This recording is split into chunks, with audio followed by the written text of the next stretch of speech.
Now look at Part 1. Part 1. First, you have some time to look at questions 1 to 6.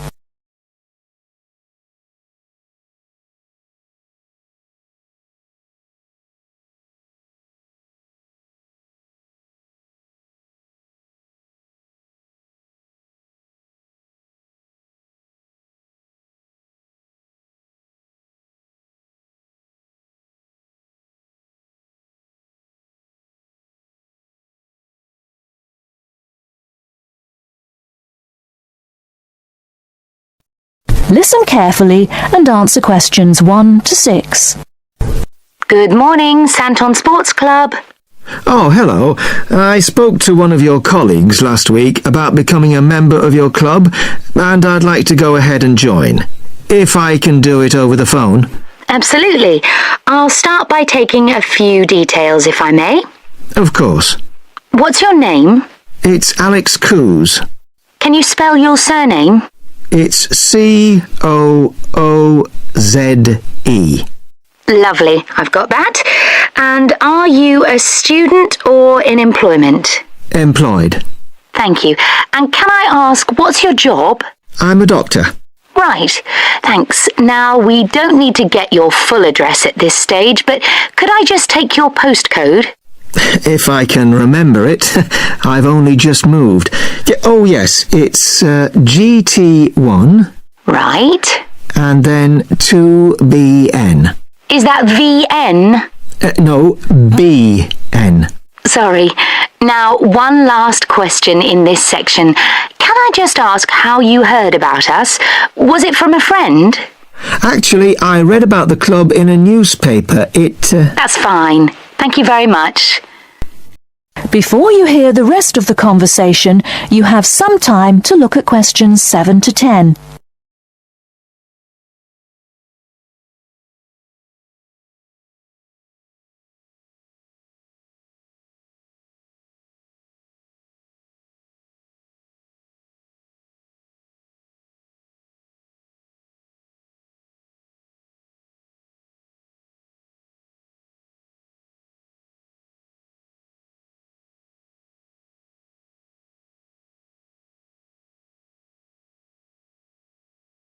Now listen and answer questions 7 to 10. Now, we do offer different types of membership according to which facilities you want to use and when. Yes, I gathered that, but my schedule's a bit problematic. I mainly want to use the gym, and that'll be after about 7 p.m. when I finish work. Fine, right. And will you be interested in swimming? I understand you have both an indoor and an outdoor pool? That's right. I'm not a fan of swimming, actually, and certainly don't want to be there when it gets very packed in the evenings. I think I'd only want to use the outdoor one and during the day, when I can get a bit of sunbathing in. And when the children are at school, of course, so it's a bit quieter. A lot of our clients prefer that. I can imagine. And I might occasionally want to have a game of badminton, and I suppose I'd like to book courts on Saturdays and Sundays when I can organise a game with friends. Right. And would you be wanting to use our other club facilities, such as the sauna, steam room or tanning bed? They're open all day until 9 p.m.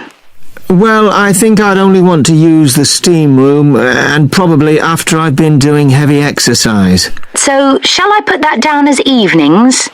Sorry, no, I'd probably only use it on Saturdays, and the occasional Sunday, when I have more time to relax. That is the end of Part 1. You now have half a minute to check your answers.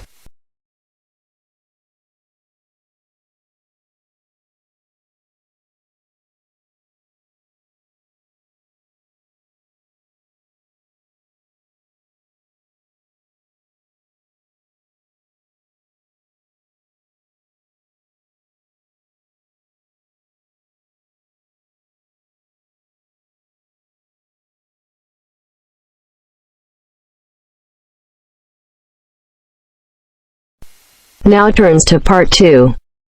Part 2. You will hear part of a tutorial between two students and their tutor. First, you have some time to look at questions 11 to 15.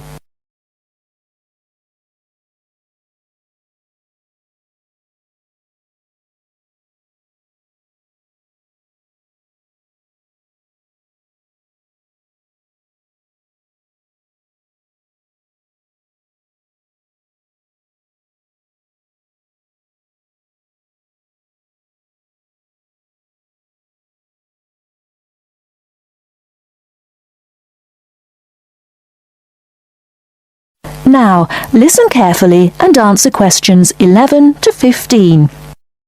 Dr. Barrett? Sammy, come in. Is Irene with you? Yes. Good. Sit down.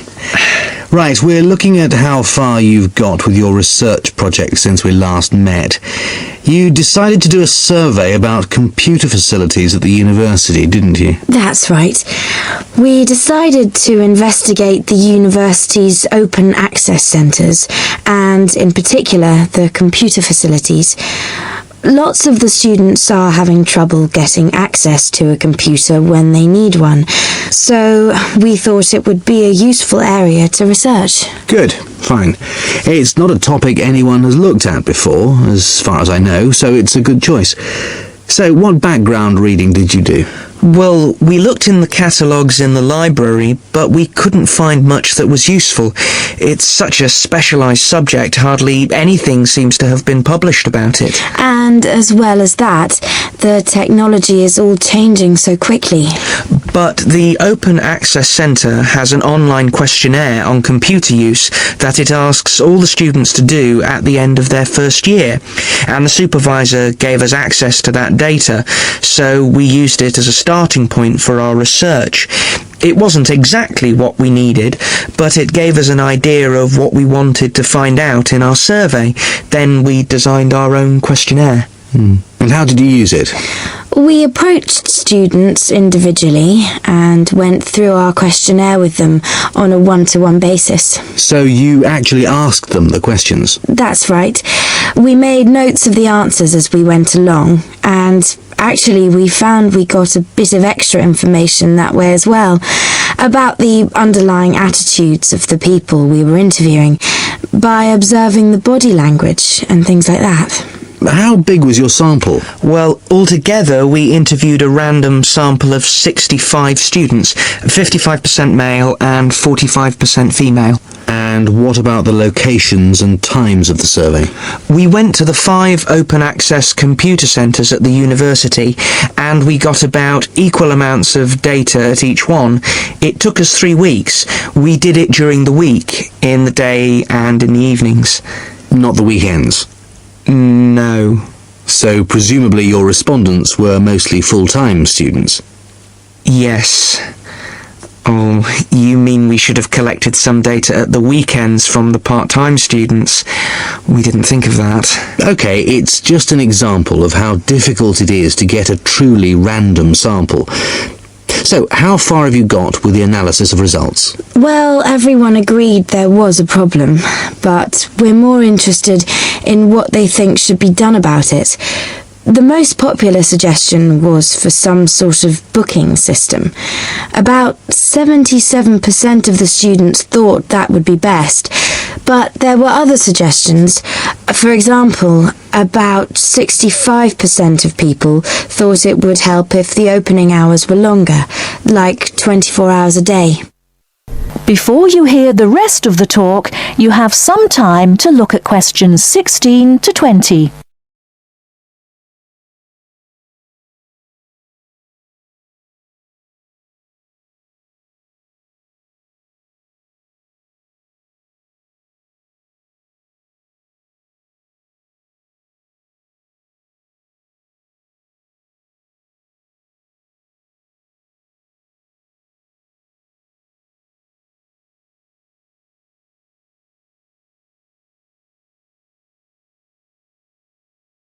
Now listen and answer questions 16 to 20.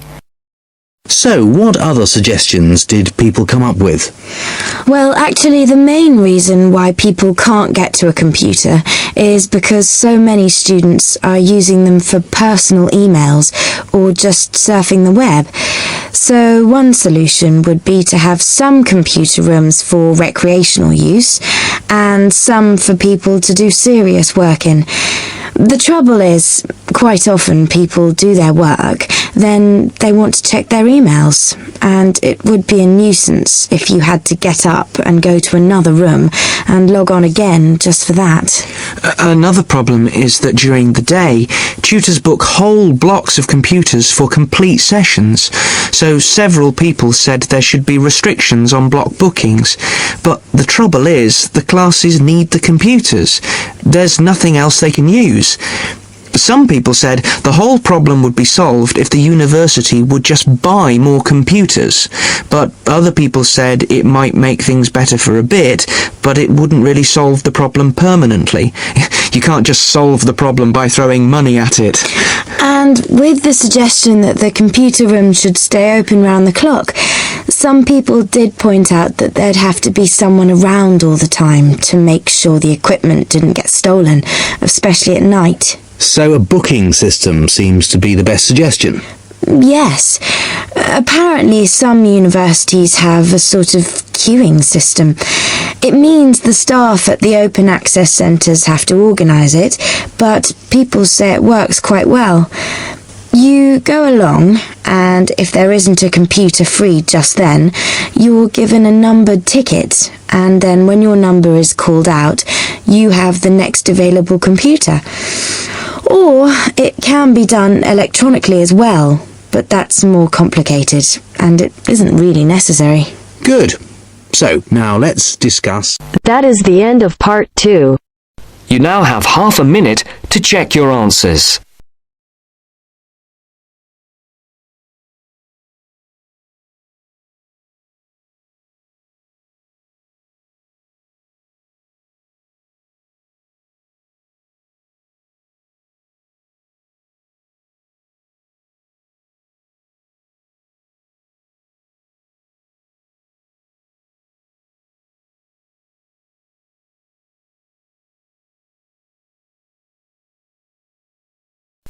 Now turns to part 3. Part 3. You will hear a talk about safety in different regions. First, you have some time to look at questions 21 to 24.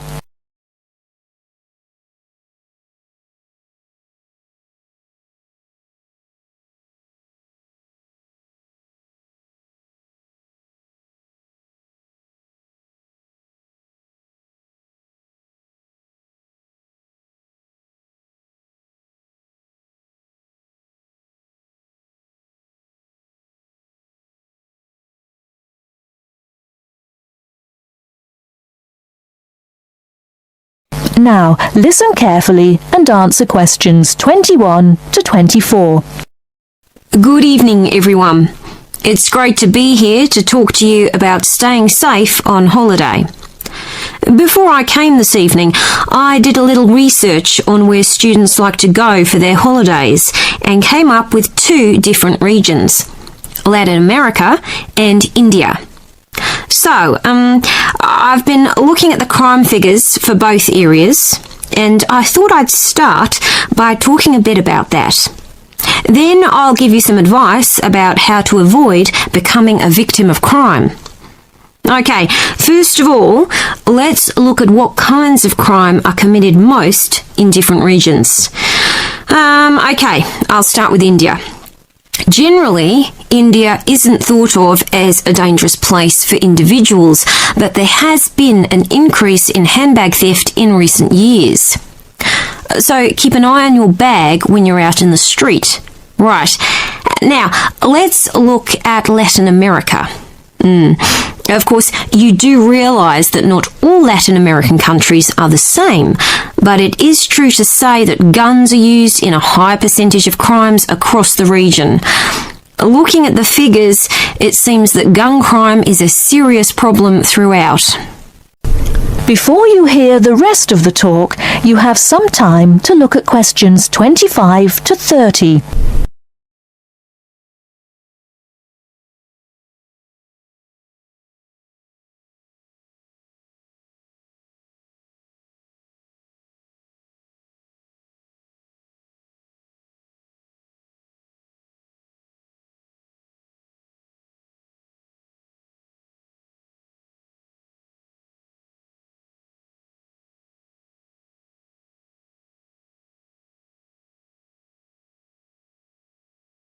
Now listen and answer questions 25 to 30. I can see some of you are thinking that it all sounds rather dangerous, but I know lots of people who've been there and had a really great time. They followed advice from the authorities, like making sure they didn't wear expensive jewellery in the street. And I'd certainly advise anyone travelling to Latin America to do the same. Another thing you should be careful of is not to go to lonely places at night. But of course, that's the same anywhere. But I must say, you do have to be very careful in some parts of Latin America when you take your money out of a cash machine. Sometimes you find that thieves stand very close to people at cash machines and take their money as it comes out. Okay, so now I'll finish by talking a little bit about India. I've actually been to India, and I didn't have any feeling that it was dangerous at all. First of all, I went on an organised tour with a group of people. This is definitely the best way to go because it's so much safer. I mean, I didn't go anywhere without the group, and we had a tour guide who spoke the local language and knew the area. In fact, I remember now, she warned us not to go off with strangers, even if they seem nice and friendly. But again, you wouldn't do that at home either, would you? That is the end of part 3. You now have half a minute to check your answers.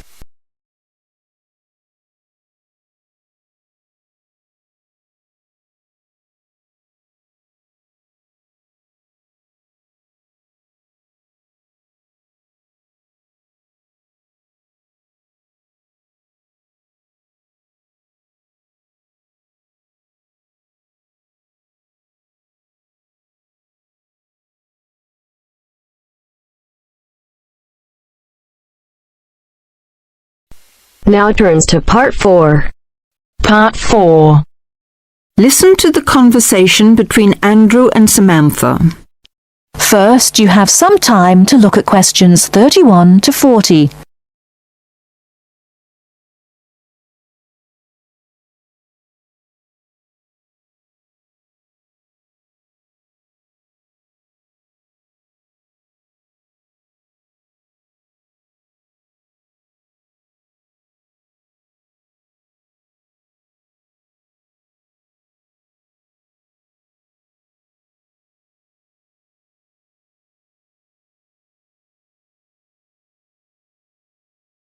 Now listen carefully and answer questions 31 to 40.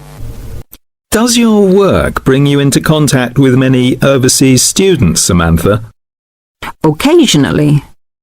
As you know, a solicitor's work is to advise people about their rights when they have any problems understanding how the law operates.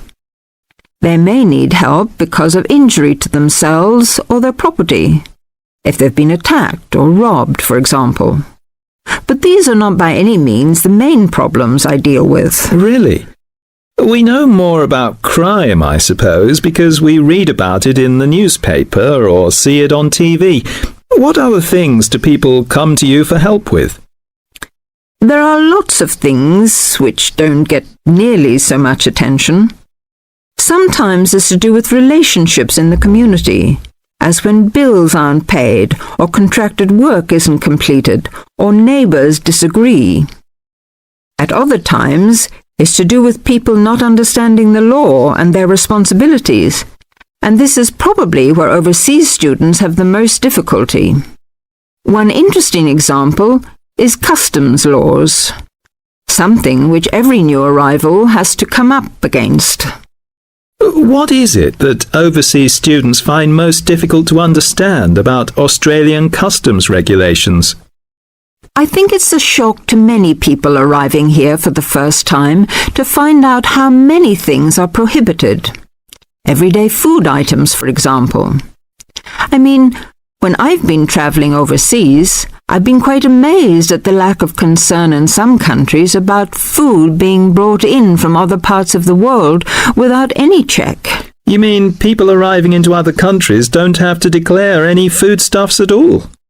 In some countries, there are lots of warnings about drugs and firearms, and there are usually limits on alcohol and tobacco, and perhaps perfume. But food's not mentioned. Yes, I suppose I never thought about it till I came here. You can take anything you like into England as far as food is concerned.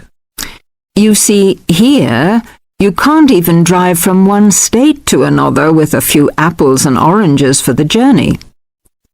There are signs to remind you not to bring any fruit into some states, though they don't usually search your bags unless there's a fruit fly epidemic or something. With those kinds of regulations between states, it's no wonder that they're so strict about what you can bring in from overseas. Of course, farmers would be wiped out if some pests were introduced which destroyed their whole crop. It's easy to understand why you should take steps to prevent that. And with food being such an important part of many cultures, it can be difficult for some people to realize they're not allowed to bring in delicacies from home for friends and relatives here. I'm defending someone at the moment who has exactly that problem. Oh, what happened? It's an interesting case. Have you got time for a cup of coffee? I'll tell you about it if you like. That'd be great. That is the end of part 4. You now have half a minute to check your answers.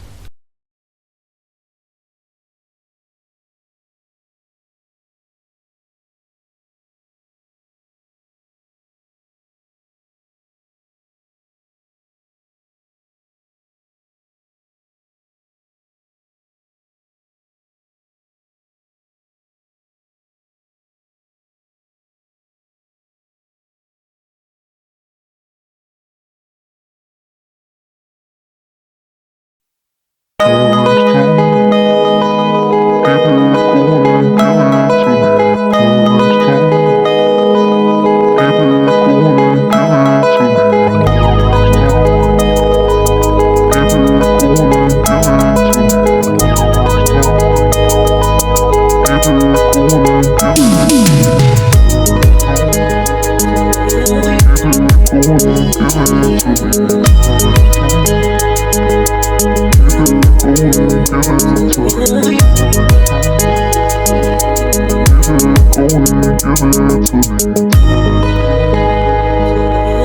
to me.